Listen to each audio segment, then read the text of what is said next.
Assalamualaikum warahmatullahi wabarakatuh. Teman-teman sekalian, alhamdulillah hari ini bisa ketemu lagi dengan saya Pristian Surono Putro. Silahkan untuk di subscribe teman-teman, biar channel ini bisa berkembang lebih baik lagi.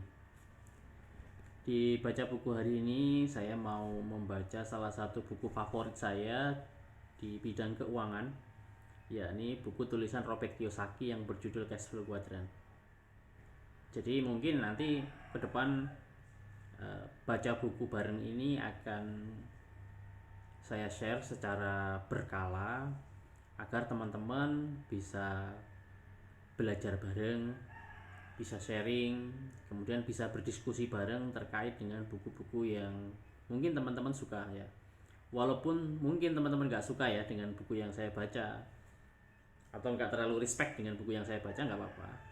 Paling tidak ini adalah bagian dari saya untuk berbagi pengalaman, karena biasanya buku-buku yang saya suka kemudian saya baca itu mempunyai impact, mempunyai pengaruh dalam kehidupan saya.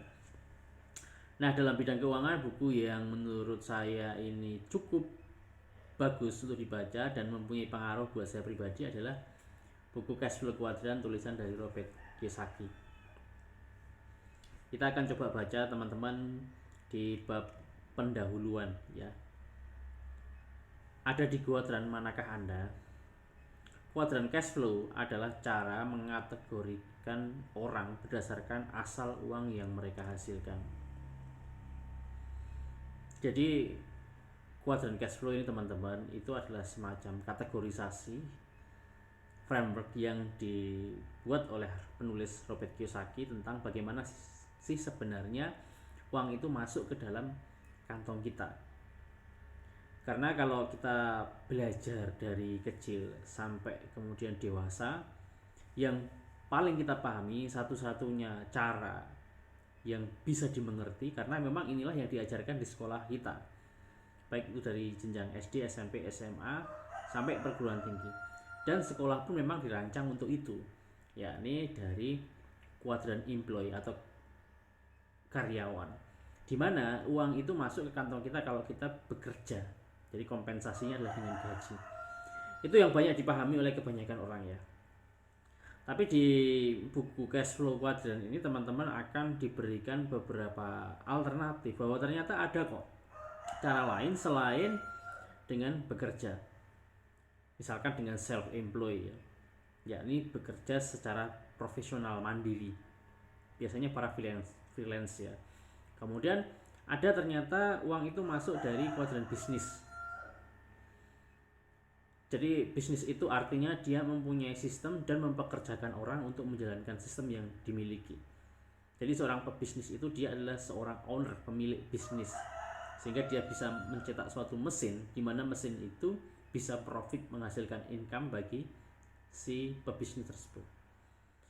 Ada juga cara lain untuk menghasilkan income, yaitu dengan menjadi seorang investor.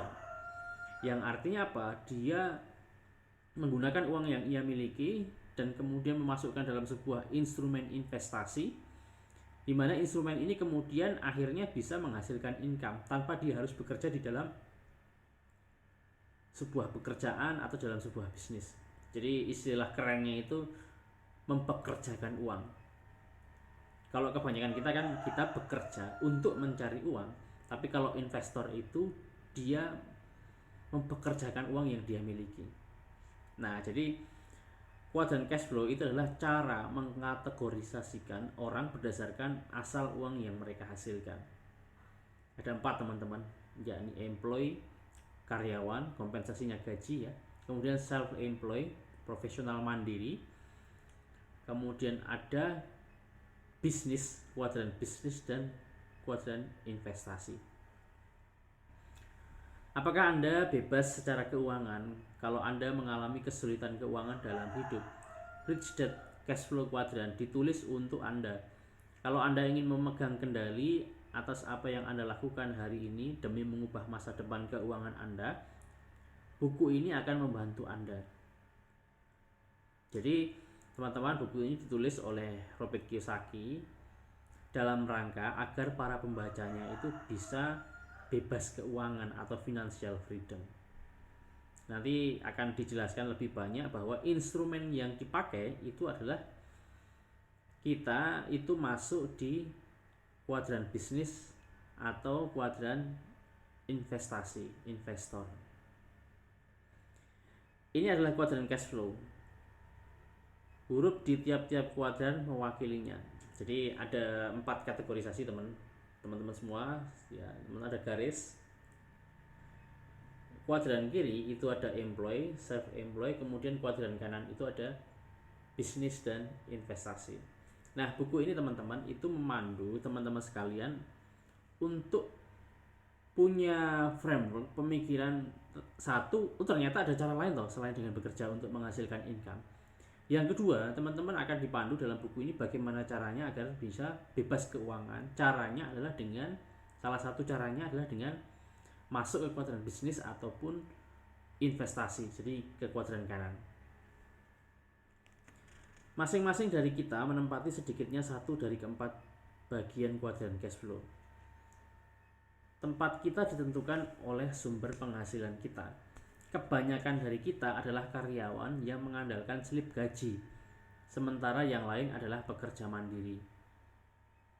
Karyawan dan pekerja mandiri berada di sisi kiri kuadran cash flow. Sisi kanan adalah untuk individu yang menerima penghasilan dari bisnis yang memiliki bisnis atau investasi yang mereka lakukan.